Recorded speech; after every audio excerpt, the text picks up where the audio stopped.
The last of us. मुझे नहीं पता आपने इसके बारे में पहले सुना है या नहीं, पर ज़ॉम्बी वॉरियर्स डेफिनेटली इस ज़ॉम्बी बेस्ड गेम की स्टोरी आपको जरूर देखनी चाहिए, क्योंकि इसमें एक स्ट्रेंज रिलेशन को एपोकलिप्टिक सिनेरियो में काफी अच्छे से बिल्ड किया हुआ दिखाया गया है, जो आपको कई सारी चीजें सोचने पर मजबूर कर देगी। साथ ही इस गेम में ऐसे वायरस मौजूद है जो वाकई में रियलिटी में मौजूद है और आप उन्हें जानते भी हो। एंड साथ ही ये गेम इतनी ज्यादा विजुअली अपीलिंग है कि इसका कोई तोड़ नहीं है। इस गेम के 2 पार्ट्स हैं, जिसके फर्स्ट पार्ट को 2013 में PS3 के लिए रिलीज किया गया था एंड बाद में इसे रीमास्टर्ड करके 2014 में PS4 के लिए रिलीज किया गया। PS4 में लॉन्च होते ही ये quickly one of the best selling game बन गई। वहीं बाद में इसका सेकंड पार्ट बना जो सिर्फ 2 साल पहले आया है। अब आपको बता दें, ये game one of the best story game है एंड मुझे भी पर्सनली इसकी स्टोरी काफी पसंद है, क्योंकि इससे काफी कुछ रियल लाइफ में ज़ॉम्बी एपोकलिप्स के बारे में जानने को मिलता है। इस गेम में एक रियल लाइफ में मौजूद वायरस का म्यूटेटेड स्ट्रेन साल 2013 के एंड में इन्फेक्टेड क्रॉप से फैलते हुए साउथ अमेरिका में फैल जाता है, जिससे ज़ॉम्बी एपोकलिप्स की शुरुआत हो जाती है एंड धीरे धीरे पूरी दुनिया इससे इन्फेक्ट हो जाती है। पर वायरस के फैलने के 20 साल बाद इसके क्योर का पता चलता है, लेकिन एंड में हमारे हीरो से होती है ऐसी गलती जिसे जानकर आपको भी प्रोटैगनिस्ट जोल पर काफी गुस्सा आएगा। तो चलो जानते हैं कि द लास्ट ऑफ अस में दिखाया गया कौन सा वायरस है जो रियल लाइफ में मौजूद है। इस गेम में इस वायरस का क्योर कैसे मिलता है, आखिर जोल और एली के बीच क्या होता है जिससे एक हीरोइक कैरेक्टर और प्रोटैगनिस्ट एक मर्डरर की तरह सबको मारने लगता है, और आखिर इस गेम की पूरी स्टोरी क्या है। तो थोड़ा इंतजार करो, द लास्ट ऑफ अस को एक्सप्लोर करेगा ये मंदबुद्धि बालक। गेम शुरू होती है और हम मिलते हैं एक छोटी बच्ची सारा से, जो अपने फादर जोल के घर आने का वेट कर रही है, क्योंकि आज उनका बर्थडे है। थका हारा जोल घर आता है और सारा को बेडरूम में जाने को बोलता है, पर सारा एक्साइटेड होती है और वो नहीं जाती। 12 बजते हैं और वो डैड को बर्थडे प्रेजेंट देती है और फिर दोनों बेफिक्र होकर सोने जाते हैं, क्योंकि किसी को भी नहीं पता था कि आज के बाद की दुनिया फिर कभी नॉर्मल नहीं रहेगी और फिर सब कुछ हमेशा के लिए बदल जाएगा, क्योंकि आज एक ब्रेन फंगस स्प्रेड होकर हर जगह फैलने वाला था। खैर, आधी रात में उसके अंकल टॉमी के फोन कॉल से सारा की नींद खुल जाती है और वो जब नीचे जाती है तो देखती है कि जोल भी पैनिक स्टेट में है, और तभी एक नेबर घर के अंदर एग्रेसिवली एनिमलिस्टिक स्टेट में ब्रेक इन कर जाता है। यहाँ पर मैं इन्फॉर्म कर दूं कि लोगों को ओफियोकॉर्डिसेप्स यूनिलैटरस फंगस का म्यूटेटेड वेरिएंट ब्रेन पर इन्फेक्ट करने लगा है, जो यूजुअली पेड़ों और छोटे मोटे कीड़ों को इन्फेक्ट करते हैं। खैर, किसी तरह जोल उससे निपट कर टॉमी के साथ मिलकर आगे निकल जाता है, लेकिन जब ये जा रहे होते हैं तभी कुछ ऐसा होता है। अब जोल क्रैश के बाद सारा को उठाकर खाली पैर आगे बढ़ता है, पर फिर भी खतरा टलता नहीं है, क्योंकि फिर एक मिलिट्री गाय उसे मिल जाता है जिसे ब्लाइंडली शूट करने के ऑर्डर मिले थे, और वो अंधाधुंध फायरिंग करने लगता है और तभी उसका अंकल टॉमी मिलिट्री गाय को मार देता है, लेकिन बचाने में काफी लेट हो चुकी थी और गोली सारा को लग जाती है, जिससे वो जोल के कंधों पर ही अपना दम तोड़ देती है। अब टाइमलाइन 20 साल बाद के वर्ल्ड में बॉस्टन शहर पर फोकस करती है, और अब जोल कहाँ है, टॉमी कहाँ है और वो क्या कर रहे हैं ये जानने को मिलता है। इन्फेक्शन के कारण सिविलाइजेशन खत्म हो चुकी है और बचे हुए लोग क्वारंटीन जोन में रह रहे हैं, जहाँ मिलिट्री रूल लागू है। यहीं बॉस्टन पर एक रेबल ग्रुप भी फॉर्म्ड है जिसका नाम फायरफ्लाइज है, जो मिलिट्री के अगेंस्ट और उस इन्फेक्शन का क्योर ढूंढने में लगी है। और अब जोल एक फ्रेंड टेस के साथ एज ए स्मगलर काम करता है। रॉबर्ट नाम के चोर ने इनसे इनके गन चुराकर फायरफ्लाइज को बेच दिए हैं, और जब वो पकड़ा जाता है तो दोनों ही उसे मार देते हैं। एंड तभी वहाँ फायरफ्लाइज की लीडर मार्लिन आती है, जो उन्हें सिटी से बाहर कुछ स्मगल करने के लिए कहती है, जिसके बदले वो गन्स के साथ डबल पेमेंट करने को भी रेडी होती है। अब दोनों स्मगल करने के लिए तैयार हो जाते हैं, पर जब वो उस चीज के पास जाते हैं जिसे उन्हें स्मगल करना था, तो उन्हें पता लगता है कि उन्हें एक छोटी बच्ची को स्मगल करना है जिसका नाम एली है। अब सब रात होते ही निकलते हैं, लेकिन बीच में उन्हें पेट्रोलिंग गार्ड मिलते हैं जो तीनों का टेस्ट करते हैं, और यहाँ पता चलता है कि एली इन्फेक्टेड है। तभी एली गार्ड पर हमला कर देती है और यहाँ हम जानते हैं कि एली वायरस से इम्यून है। यूजुअली 2 दिन में लोग इस वायरस से ट्रांसफॉर्म हो जाते हैं, पर एली कई वीक से ट्रांसफॉर्म नहीं हुई है, और एली को इसलिए स्मगल किया जा रहा है ताकि उसके ब्लड से क्योर बनाया जा सके।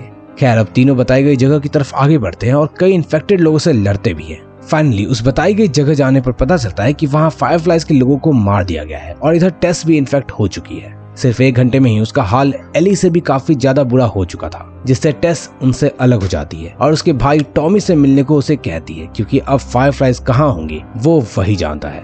अब आगे जाते हुए ये दो ब्रदर्स हेनरी और सैम से मिलते हैं, जो खुद भी उस सिटी से निकलने की कोशिश कर रहे होते हैं। तो चारों साथ में बाहर निकलने का डिसाइड करते हैं। अब बाहर निकलने वक्त इन्हें बहुत से लोगों से फाइट करना पड़ता है और फिर मिलिट्री सोल्जर भी इन पर अटैक करते हैं, जिसमें दोनों ब्रदर इन्हें छोड़कर भाग जाते हैं। और इधर एली और जोल दोनों भागते हुए ब्रोकन ब्रिज के पास पहुंचते हैं, पर जोल रिफ्यूजेस टू जंप क्योंकि एली को तैरना नहीं आता था और वो रिस्क पर नहीं डालना चाहता। पर वो ब्रिज से कूद जाती है और फिर जोल भी कूद जाता है और वो किसी चीज से टकराकर अनकॉन्शियस हो जाता है। होश में आने पर उसे सामने हेनरी दिखता है, जिसे वो मारने वाला होता है क्योंकि उन्होंने धोखा दिया होता है। पर तभी एली बताती है कि उन्होंने ही उसकी जान बचाई है। अब सिटी से बाहर निकलकर एक रेडियो टावर में सब नाइट स्टे करते हैं एंड इस बीच वी गेट टू नो कि सैम इन्फेक्टेड है, पर वो किसी को भी नहीं बताता। और नेक्स्ट मॉर्निंग तक वो ट्रांसफॉर्म हो जाता है और एली पर अटैक करने लगता है, जिससे उसका भाई उसे शूट कर देता है एंड वो खुद भी सुसाइड कर लेता है। अब वापस से दोनों टॉमी को ढूंढने निकल पड़ते हैं और जैक्सन टाउन पहुंचकर उन्हें टॉमी भी मिल जाता है और यहाँ उन्हें उसकी वाइफ भी मिलती है।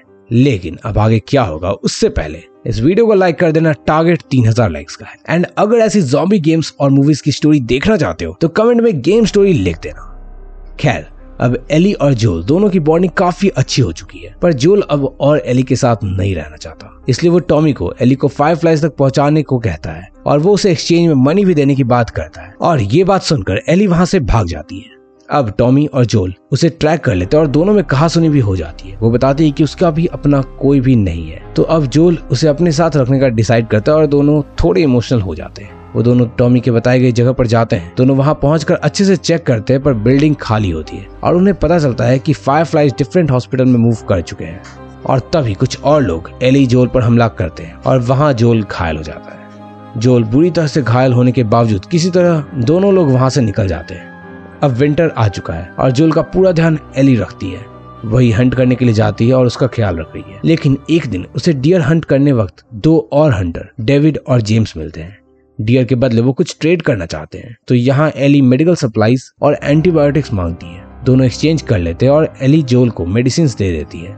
लेकिन इवेंचुअली पता चलता है कि जोल को डेविड के आदमियों ने ही घायल किया होता है और अब वो वापस से एली को ट्रैक करके वहां आ जाते हैं। जोल को बचाने के लिए एली ध्यान भटकाकर सबको अपने पीछे लगवा लेती है, पर वो उसे पकड़ लेते हैं एंड एली को पता लगता है कि ये तो एक कैनिबल्स का ग्रुप है जो इंसानों को खा रहे हैं। डेविड उसे रिक्रूट करने का ऑफर भी देता है, पर वो मना कर देती है। तो फिर अब सब लोग उसे ही काटना चाहते हैं। इतने में एली सबको उसके इन्फेक्टेड होने की बात बताती है और मौका मिलते ही वहां से भाग लेती है। पर डेविड एक बार फिर उसे पकड़ लेता है, लेकिन इस बार एली उसे मार देती है।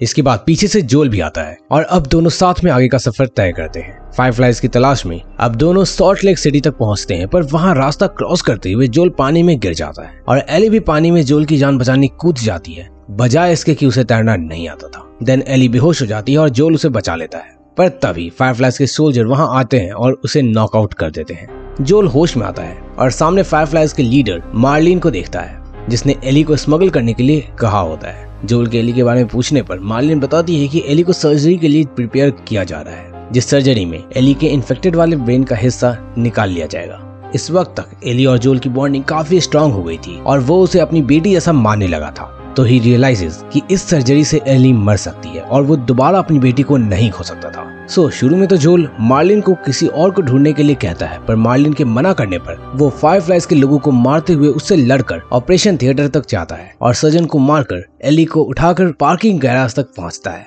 जहां मार्लिन उसे दोबारा रोकने की कोशिश करती है। इसलिए वो मार्लिन को मार देता है ताकि वो दोबारा उसका पीछा ना कर सके। अब देखो, यहाँ पर जोल ने बहुत बड़ा वाला ब्लंडर कर दिया था और उसने अपनी बेटी को बचाने के चक्कर में कितनी बड़ी गलती की है, ये हम आगे जानेंगे। अब जोल एली को लेकर शहर से बाहर चला जाता है। एली होश में आने के बाद उससे पूछती है तो जोल झूठ बोलता है कि फायरफ्लाइज को बहुत से इम्यून लोग मिले थे, पर वो क्योर नहीं बना पाए, इसलिए उन्होंने अब ट्राई करना भी बंद कर दिया है क्योंकि वैक्सीन बनाना इम्पॉसिबल है।